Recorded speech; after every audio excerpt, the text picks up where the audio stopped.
for the two. Match! Big Meech! Big Meech! Take note.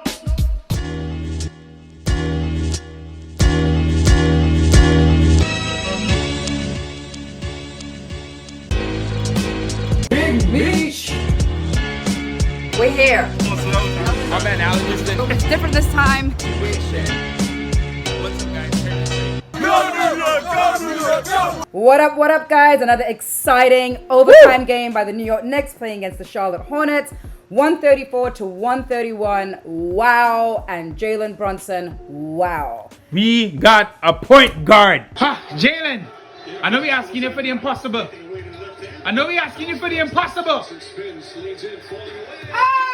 I know we're asking you for the impossible, but they can't hold you, my guy. Not just do we have a point guard, we have this solid, confident, skillful, very efficient player. There you go. On the team, on the floor, directing the rest of the team. Hey. And I don't even know what to say, because I could have never imagined for us to get a point guard who's bringing everything that he's bringing, because he's bringing more than what just we were expecting the point guard was going to bring. Listen, Knicks fans, we've been starved for a long time for a point guard, especially hurtful in a city of point guards, the city of Flash, the city of Clyde Frazier.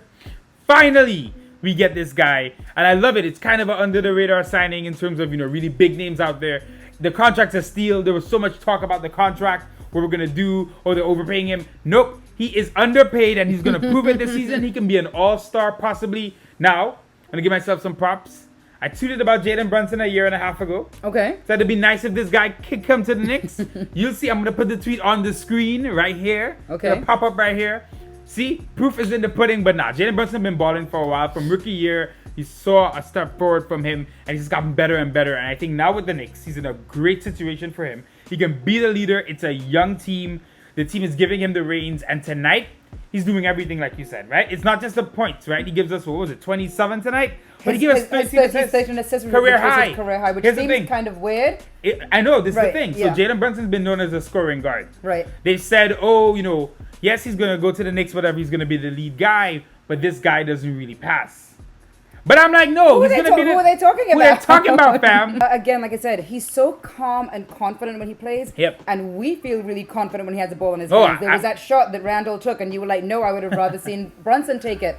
Yeah. It's not that we don't trust Randall. We kind of don't trust Randall. Trust, I think, out of everyone on the team, you trust JALEN Brunson the most. Oh, by far. Out of anyone. I retweeted something I thought was really funny. The guy said, I'm noticing a trend. When JALEN Brunson has the ball, we score. And when Randall or RJ have the ball, we don't score. Everything I'm seeing from Mitch, not a busy night tonight, but 4 for 4, doesn't miss a shot. And 6 blocks. And 6 blocks, meaning not busy in terms of like a high point total or anything. Right. But Mitch, he had another crunch time, clutch block, didn't foul. You're seeing him be more disciplined. You said it before. He's perfectly grown into his body, and we're seeing the best of Mitch. He absolutely has. And I know he got paid his money, and he's actually been saying that, he got paid his money, but now he feels he really needs to prove himself, and he just wants to play better and better because he wants to make more and more money. That's what's up. But it's a job. He's stepped up. Yeah. He's doing what we wanted to see him do, I think, a couple of years back, right? We kind of wanted to see this from him. Yep. The only thing I would say, and he is scoring from outside of the listen, he had a little fadeaway. You just saw it on the screen, right? Coincidentally enough. I want to see a little, if he can increase that percentage a little bit more, because then he could be that other option to also give us some points. Yeah, right? listen, if outside Mitch, of the paint. I don't want to get too far ahead of myself, but we saw in high school, Mitch, the ability to possibly shoot threes. We haven't seen it at this level, but eventually, if Mitch can become any semblance of a stretch five, there are a lot of bigs that couldn't shoot early.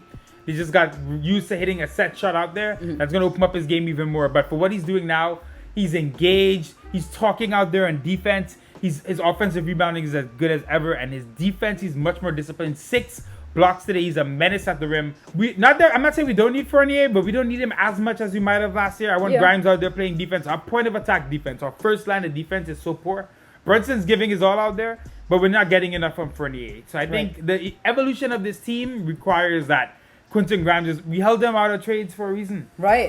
Quentin Grimes has well, got to be. It's early in the season. It's early. It's gonna come, and he's been to injured. me, I'm like, let him get fully recovered. 100%. 100%. You know, we have a few hard games coming up because I think we're playing all the teams that were in the playoffs. Yeah. In the next like 6 or 7 games. We have some hard games coming. Away games against the Bucks and Cleveland, and then we come back to play against Atlanta. We are going to go to that game.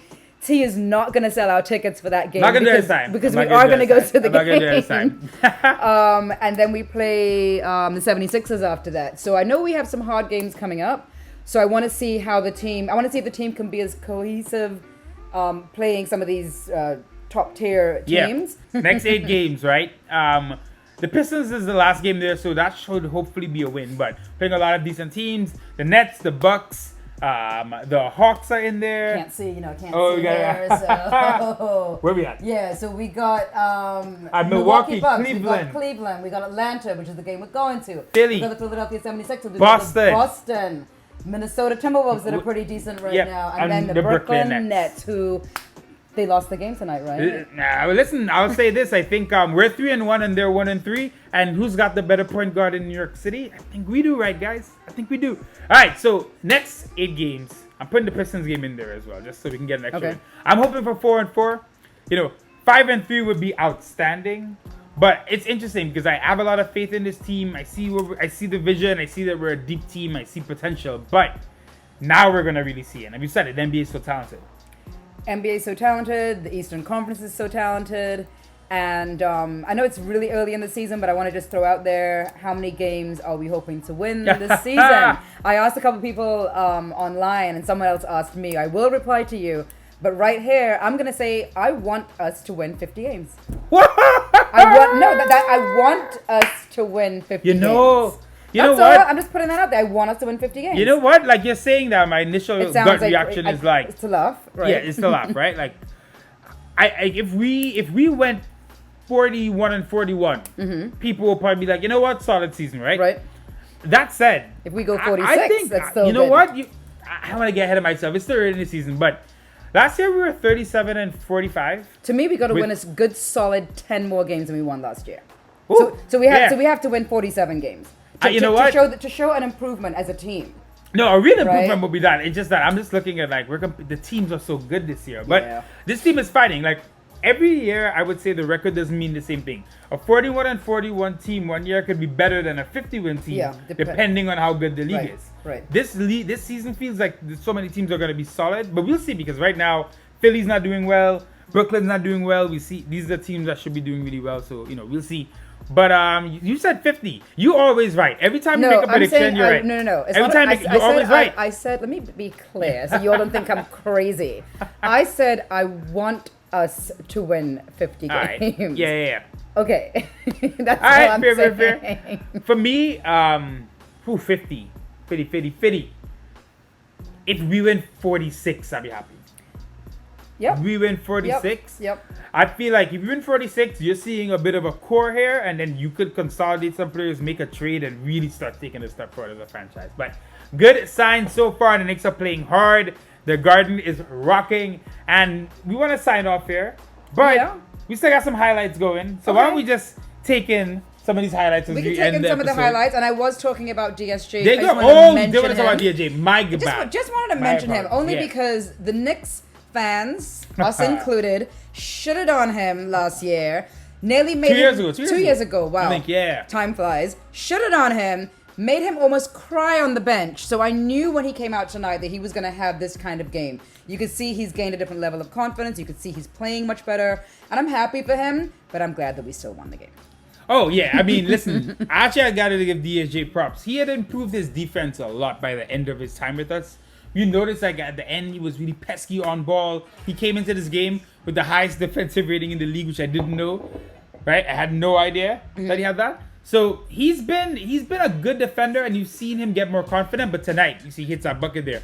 It was confidence, right? He definitely had a point to prove, and I'm happy, and I'm proud of him. Yeah. I'm proud of him because it's not easy to bounce back in the NBA. People coming for your job every single season. And he was a first round pick. And he was a top pick. He was a top. And Brunson was a second round. And look at how that pans out. Look at the flip. Brunson was the later pick, and they were both on the Mavericks together at one point. But look at Jalen Brunson. Look at him just operating. You trust him so much. Yeah. He's left. He's right. Like we got a smooth operator out there, and it's I could cry. All right, guys. Thanks for watching. You all. Peace.